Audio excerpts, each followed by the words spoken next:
نحمده ونصلي على رسوله الكريم اما بعد فاعوذ بالله من الشیطان الرجیم بسم اللہ الرحمن الرحیم۔ آج ہماری درس قرآن کی سیکنڈ کلاس ہے۔ پریویس کلاس کے اندر ہم نے تعوذ اور تسمیہ کے بارے میں جانا تھا کہ تعوذ اور تسمیہ کسے کہتے ہیں، تعوذ اور تسمیہ کا حکم کیا ہے، اور تعوذ کو تسمیہ پر مقدم کیوں کیا گیا۔ آج باقاعدہ طور پر ہم سورۃ فاتحہ کا درس کا آغاز کریں گے۔ اس سے پہلے کچھ معلومات، کچھ انفارمیشن ایسی ہے جو جاننا ضروری ہے ہر مسلمان کے لیے کہ قرآن کیا ہے۔ قرآن پاک یہ 30 پاروں پر مشتمل ہے۔ 30 اس کے اندر یوں سمجھنے سبجیکٹس ہیں، یہ 30 پاروں پر مشتمل ہے، اور قرآن پاک کے اندر 114 سورتیں ہیں، اور ایسے ہی قرآن پاک کی آیات جو ہیں ان کی تعداد 6666 ہے۔ ایسے ہی قرآن پاک کے اندر 7 منزلیں ہیں۔ جیسے یاد رکھیں، یہ جو منزلیں قرآن پاک کے اندر بنائی جاتی ہیں، آپ دیکھیں تو قرآن پاک کی جو صفحہ ہوتا ہے، ورق ہوتا ہے، اس کے نیچے بالکل نیچے آپ کو منزل نمبر 1، منزل نمبر 2، منزل نمبر 3 کچھ پاروں کے بعد لکھا ہوا نظر آئے گا۔ تو اصل میں یہ جو پاروں میں تبدیل کیا گیا، پاروں کی تعداد میں رکھا گیا، 30 پارے بنائے گئے، تو یہ حفاظ کی آسانی کے لیے، حفظ کرنے میں آسانی کرنے کے لیے یہ بنائے گئے، ورنہ یہ 7 منزلیں بنائی گئی ہیں جو کہ ہم لوگ 7 دنوں میں مکمل کر سکتے ہیں۔ اگر قرآن پاک کی تلاوت کرنا چاہیں تو 7 دنوں میں 7 منزلیں مکمل کر سکتے ہیں۔ ایسے ہی قرآن پاک کے اندر کچھ ٹاپکس ہیں جن کے اوپر اللہ جل شانہ بات کرتے ہیں۔ بالکل ایسے ہی جیسے ہم لوگ کسی انسٹیٹیوٹ کے اندر داخلہ لے لیں تو وہاں ہم لوگ کسی کلاس کو جوائن کرتے ہیں، تو جو لیکچرر آتے ہیں ہمیں لیکچر دینے کے لیے، سر آتے ہیں، تو وہ روزانہ ایک نیا ٹاپک لے کر آتے ہیں، اس پر بات کرتے ہیں، اس پر ہمیں لیکچر دیتے ہیں۔ ایسے ہی وہ روزانہ ایک ہی ٹاپک پر بات کریں تو بورنگ محسوس ہوتا ہے۔ بالکل اللہ جل شانہ نے یہ جو ایک میسج، ایک انسٹرکشن جو ایک قرآن کی شکل میں انسان کی طرف اتاری ہیں، تو اس کے اندر بھی اللہ جل شانہ کئی ٹاپکس پر بات کرتے ہیں۔ کبھی احکامات کو لے لیا، کبھی آخرت کو لے لیا، کبھی توحید کو لے لیا، کبھی رسالت کو لے لیا۔ تو علماء کرام نے بھی ایک کافی ٹاپکس پر اللہ جل شانہ بات فرماتے ہیں، تو علماء کرام نے بھی ان ٹاپکس کا خلاصہ، نچوڑ ہمارے سامنے 5 ٹاپکس میں، 5 مضمون میں بند کر کے رکھ دیا۔ جیسے ہم لوگ کہیں جاتے ہیں اسپیچ کرنے کے لیے تو پہلے ہمیں ایک ٹاپک دیا جاتا ہے، ایک مضمون دیا جاتا ہے کہ آپ نے اسی ٹاپک کے ارد گرد رہ کر آپ نے بات کرنی ہے، اپنی اسپیچ کے اندر، اپنی پریزنٹیشن کے اندر اس ٹاپک سے ادھر ادھر نہیں ہونا۔ تو اللہ جل شانہ بھی قرآن پاک کے اندر کچھ ٹاپکس پر بات کرتے ہیں، انسان کو مخاطب ہوتے ہیں۔ وہ کون سے ٹاپکس ہیں؟ تو علماء کرام سب سے پہلا جو ٹاپک بتاتے ہیں کہ اللہ جل شانہ نے جو قرآن پاک کے اندر انسان کو مخاطب کیا، وہ ایک ٹاپک ہے توحید کا۔ یاد رکھیں، توحید کسے کہتے ہیں؟ توحید مختصر تعریف یہ ہے، مختصر ڈیفینیشن یہ ہے کہ اللہ کو ایک مانا جائے۔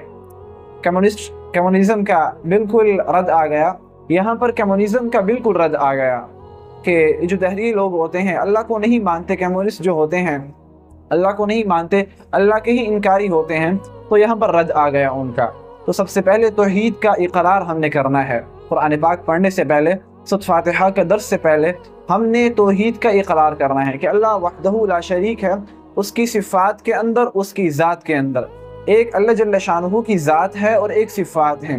جیسے اللہ جل شانہ کی ذات جیسا کوئی نہیں، وہ وحدہ لا شریک ہے، یہ توحید ہے، بالکل ایسے ہی اس کی صفات کے اندر بھی کوئی بھی شریک نہیں ہے۔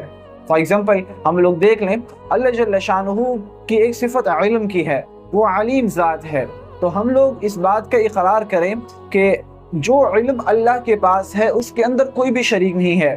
علم غیب کو دیکھ لیں کہ غیب کا علم، فیوچر کا علم اللہ ہی کے پاس ہے، کسی اور کے پاس نہیں ہے۔ ایسے ہی دوسری رزاق، اللہ کی ایک صفت رزاق کی ہے، رزق دینے والا۔ اللہ جل شانہ ایسا رزاق ہے کہ اس کے رزق دینے کے اندر، دوسروں کو رزق دینے کے اندر کوئی بھی اور شریک نہیں ہے۔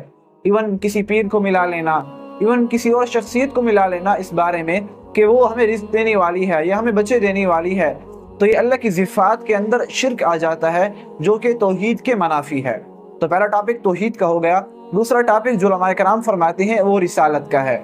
रिसालत के हर नबी अपने दौर के अंदर कमोबेश, उलमाए किराम फरमाते रहते हैं, हम किताबों में के अंदर भी पढ़ते हैं कि कमोबेश 1,24,000 पैगम्बर अल्लाह जल्ल शानहू ने इस दुनिया के अंदर भेजे। हज़रत आदम अलैहिस्सलाम से लेकर हमारे नबी करीम हज़रत मोहम्मद सल्लल्लाहु अलैहि वसल्लम यहाँ तक अल्लाह जल्ल शानहू ने 1,24,000 कमोबेश अम्बिया भेजे। तो हर नबी ने अपने दौर के अंदर कुछ मेहनत की।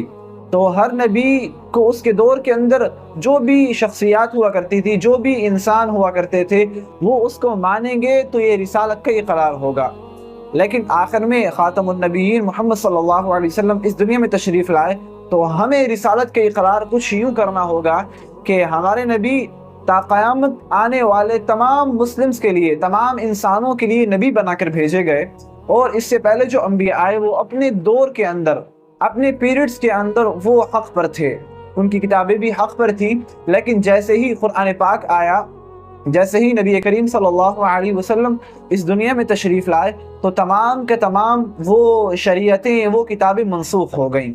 तो ये रिसालत का मफ़हूम कि हम लोग नबी करीम सल्लल्लाहु अलैहि वसल्लम को आखिरी नबी माने और हक़ पर माने, यही रिसालत का मफ़हूम है। इंशाअल्लाह अगले दरसों में इस पर मज़ीद बात भी होगी। नंबर 3 टॉपिक कौन सा है कि वो अहकामात हैं। अल्लाह जल्ल शानहू कुरान पाक के अंदर कुछ अहकामात फरमाते हैं।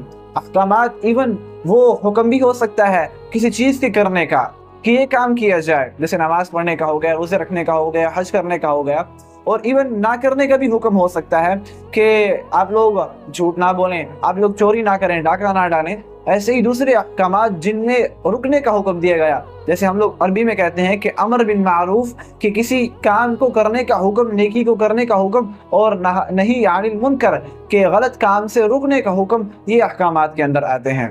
बिल्कुल ऐसे ही चौथा टॉपिक जो कुरान पाक के अंदर अल्लाह जल्ल शानहू ने फरमाया वो है क़यामत का, जिस पर अल्लाह जल्ल शानहू बात फरमाते हैं, मुसलमानों से मुखातिब होते हैं, वो क़यामत का है कि क़यामत ये एक ऐसा कंसेप्ट है मुसलमानों के अंदर कि जो एक बहुत ही जामे और माने है कि ये ऐसा क़यामत एक ऐसे दिन को कहा जाता है, एक ऐसे लेवल को कहा जाता है कि जो बिल्कुल लास्ट लेवल हो दुनिया का, इसमें तमाम दुनिया फना हो जाए। उस वक़्त जालिम को जुल्म का बदला दिया जाएगा और मजलूम को मजलूम की दाद रसी की जाएगी, मजलूम की आहू बुका सुनी जाएगी जो उस पर जुल्म हुआ। एक ऐसा दिन होगा जो कि इंसाफ के तकाज़ों पर पूरा उतारा जाएगा।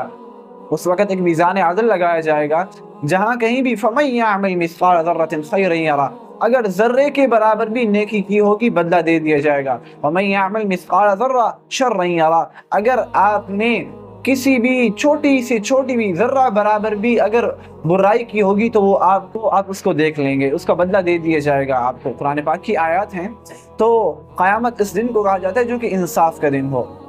आगे अल्लाह जल्ल शानहू ने 5वां टॉपिक ये बयान फरमाया कि जिसके अंदर हम लोग सुनते रहते हैं, क़िसस जिसे हम कहते हैं, वाक़ियात जिसे कहते हैं, यानी मानने वालों के हालात और ना मानने वालों के हालात। जिन्होंने माना अल्लाह जल्ल शानहू ने उनको कामयाब कर दिया, और जिन्होंने ना माना वो दुनिया में ही नाकाम हुए, आखिरत में भी नाकाम होंगे। इसे हम लोग क्या कहते हैं, हम लोग सुनते रहते हैं मूसा अलैहिस्सलाम की कौम थी और उन्होंने माना, फिर उन्होंने इनकार कर दिया तो उन पर कितने 5 किस्म के अज़ाब आए। फरसलना अलैहिम तूफ़ाना वल जरादा वल कुम्मला वल ज़फ़ादिआ वद्दम आयात मुफ़स्सलात। तो ये 5 किस्म के अज़ाबात इनके ऊपर आए, बनी इसराइल के ऊपर आए। ऐसे ही जिन कौमों ने माना उनके ऊपर भी अज़ाबात आए। तो ये कुछ टॉपिक्स थे जिनके ऊपर अल्लाह जल्ल शानहू कुरान पाक के अंदर इंसान से, मुसलमान से, मुस्लिम से मुखातिब होते हैं। तो इंशाअल्लाह अगले दर्स के अंदर, अगली क्लास के अंदर हम लोग सूरत फातिहा का बाकायदा तौर पर आगाज़ करेंगे कि उसकी तफसीर कैसे की जाती है और ये कैसे उतरी, इसका शान नज़ूल क्या था। हमारे से जुड़ते रहें, इंशाअल्लाह अगली क्लास में मिलते हैं। अस्सलामु अलैकुम।